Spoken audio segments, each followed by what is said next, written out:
Ny faritra Nosy dia anisan'ny faritra manan-karena eo amin'ny sehatry ny harenan-kibon'ny tany. Anisan'izany ny Mika.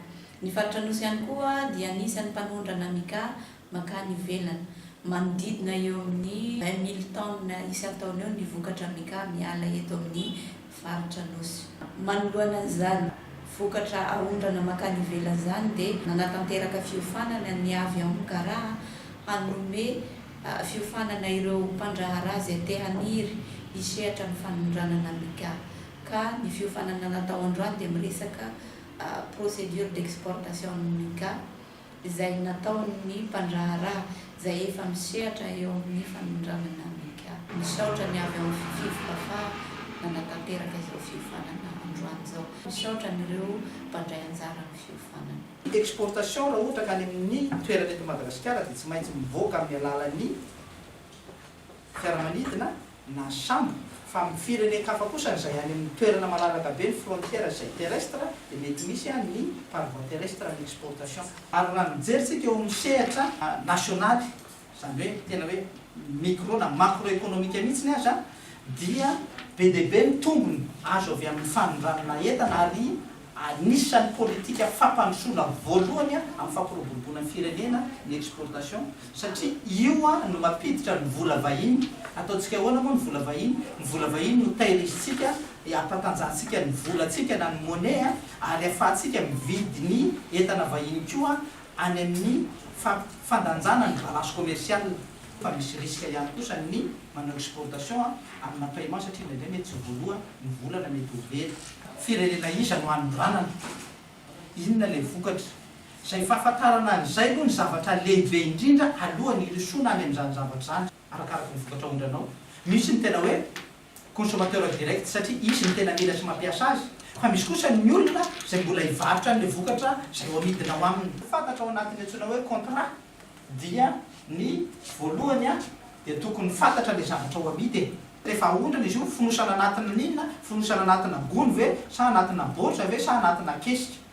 Fa nisan'ny zavatra tena important dia ny prix, satria ao fanalahidiny ohatrin'ny marina ny andafosana azy ity araka lefa fampiresahana niaraka tamin'le client, zany rehefa zavatra efa vita efa voaresaka ny resahany eo efa fanaova-tsininy sisa ny atao sy fanamafisana azy satria contrat international ny atao dia vola iraisam-pirenena ny atao, izay tena fampiasa matetika hatreto dia ny dolara sy ny euro, fa tsy midika akory tsy mampiasa vola vahiny hafa. Fa maninona n'ireo vola fampiasa dia ireo ny saika hifanarahany raisam-pirenena. Ahoana ny fomba fandoavana an'ilay vola? Ny mahasamihafa indrindra amin'ny fivarotana anatiny na ny marché local mihoatra amin'ny tsena iraisam-pirenena na mivarotra ivelan'ny firenena dia tsy maintsy mandalo banky. Hivarotra iraisam-pirenena aloha zany dia tsy maintsy manana entreprise légalement et formellement créé, ary ny antsoina hoe tafatsangana ara-dalàna izy dia enao manana ny patente. Tsy maintsy misy ny intervention n'ireny ministère mpanjakana concerné na intéressé amin'ny activité-nao io zay vao afaka mandeha le zavatra. Ny douane ny mi-autoriser farany indrindra ny entanao hoe mahazo hivoaka ny Madagasikara rehefa avy mijery sy miverifie hoe ara-dalàna ny fahazon-dalana hanondrana.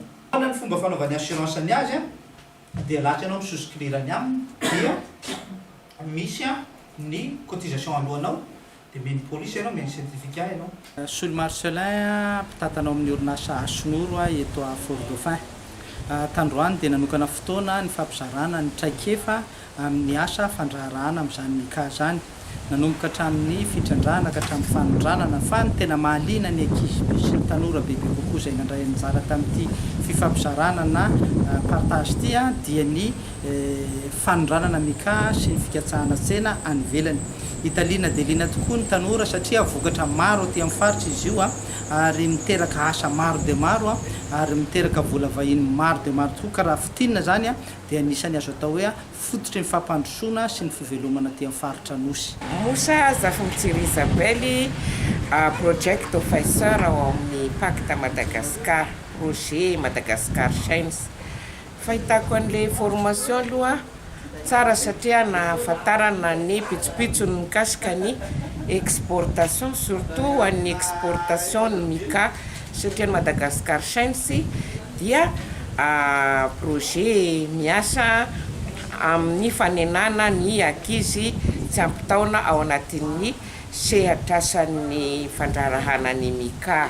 Dia nanampy anay tokoa le formation na ahafantarana ny sehatra rehetra atao amin'ny fitrandrahana ny mika.